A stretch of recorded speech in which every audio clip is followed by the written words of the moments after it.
Bismillahirrahmanirrahim. Dear students, Assalamu alaikum. I, Hina Asgar from Physics Department, Army Public School and College, Fort Road, welcome you all in the 4th week of OSP session for grade 12, and I hope all of you will be fine. In continuity with our chapter 16, the topic of our today's discussion is magnetic hysteresis, and this topic is given on page number 259 to 261 of your textbook. In this topic, we will discuss how magnetic hysteresis occurs and how the loop shown in the diagram called hysteresis loop or BH curve is formed in a ferromagnetic material. But before proceeding to our lecture further, let's have an insight into the objectives and learning outcomes of this very topic. So, the objectives are, by the end of this lecture, all of you will be able to explain the phenomena of magnetic hysteresis, explain the different terms associated with hysteresis loop, explain the formation of BH curve, and you will also be able to explain different magnetic properties of a material from the hysteresis loop. Now, dear students, before proceeding to our lecture further, let's discuss the definition of magnetic hysteresis.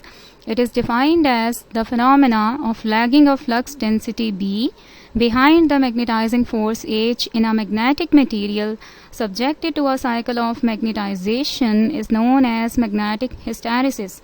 And what is flux density?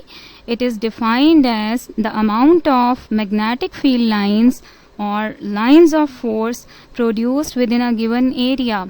And the hysteresis loop has been shown in the diagram, whereas the points labeled in this hysteresis loop will be explained later during the explanation of formation of hysteresis loop.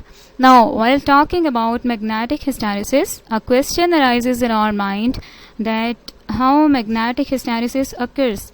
So, the answer to this question is that when an external magnetic field is applied to a ferromagnetic material such as iron and the atomic dipoles align themselves with it.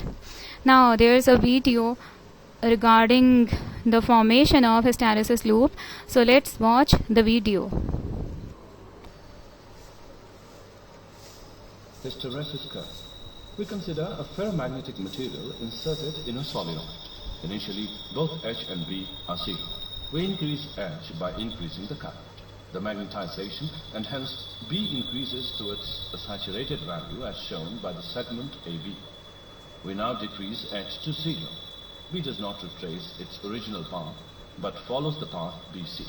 The value of B at point C when H is equal to zero is called retentivity. If we reverse the current, we reach the point D at which B is equal to zero.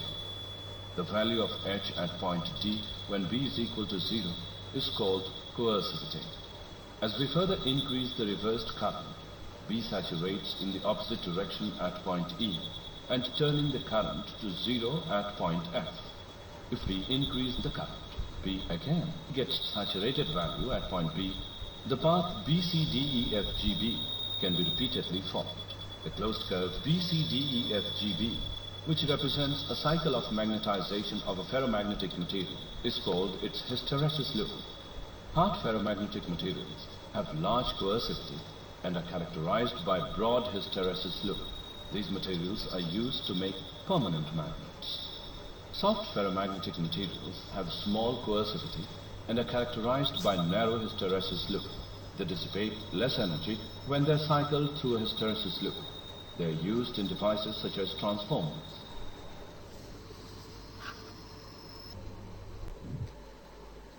Now we are going to discuss how a hysteresis loop is formed. So the hysteresis loop is formed by changing the magnetizing force at the same time as measuring the magnetic flux of the material.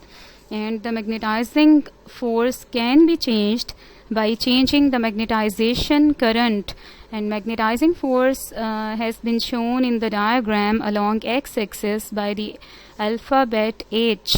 Now, for understanding it, we will consider a ferromagnetic rod. The ferromagnetic rod is placed in a solenoid and a current is given. We can see that when the current is increased at first, numerous domains line up with the field, as it happens in case of a ferromagnetic material. When the majority dipoles line up with the field, then there is no more increase in magnetization. Thus, saturation at point A is reached as shown in the diagram. Now, if the current is cut back to zero, the magnetization does not track the original curve. It means that the curve will not move ahead of the point A in the diagram, but it will go towards the point B. That is, it lags behind the original curve. This is called hysteresis, and the loop obtained as ABCDEFA is the hysteresis loop as shown in the diagram, and a comprehensive explanation of this loop is coming ahead. Now, if the magnetization current I is increased in a positive direction, that is along positive x-axis, the magnetic field strength H increases linearly with I, and the flux density B will also increase as shown by the curve from point O to point A in the diagram as it heats towards the point of saturation.